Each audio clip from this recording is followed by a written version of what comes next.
சென்னை அடுத்த பரங்கிமலை ரயில் நிலையம் அருகே தண்டவாளத்தை கடந்து சென்ற 2 இளைஞர்கள் ரயில் மோதி உயிரிழந்தனர். விவரங்களை தருகிறார் செய்தியாளர் வசந்தன். வணக்கம். இந்த சம்பவம் தொடர்பான விவரங்கள் என்ன சொல்லலாம்?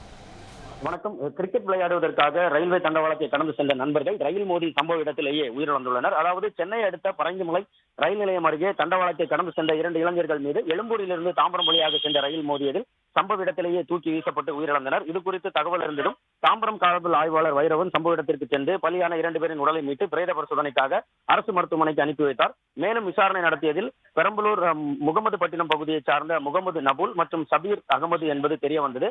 ஆதம்பாக்கம் பகுதியில் உள்ள விடுதியில் தங்கி இருவரும் சென்னையில் உள்ள தனியார் பல்கலைக்கழகத்தில் கம்ப்யூட்டர் இன்ஜினியராக படித்து வந்துள்ளனர். இந்த நிலையில் பரங்கிமலை ரயில் நிலையம் அருகே உள்ள மைதானத்தில் கிரிக்கெட் விளையாடுவதற்காக ரயில் தண்டவாளத்தை கடந்து சென்ற பொழுது விரைவு ரயிலானது மோதி இருவரும் சம்பவ இடத்திலேயே உயிரிழந்தது தெரிய வந்தது. இது தொடர்பாக குடும்பத்தினருக்கும் தகவல் தெரிவிக்கப்பட்டு தற்சமயம் மேலும் இது குறித்து விசாரணையினை தாம்பரம் காவல்துறையினர் மேற்கொண்டு வருகின்றனர்.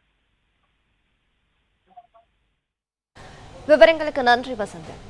பிளே ஸ்டோர் மற்றும் ஆப் ஸ்டோரில் இருந்து பாலிமர் செயலியை QR கோடு மூலம் பதிவிறக்கம் செய்யுங்கள். செய்திகளை உடனுக்குடன் பெறுங்கள்.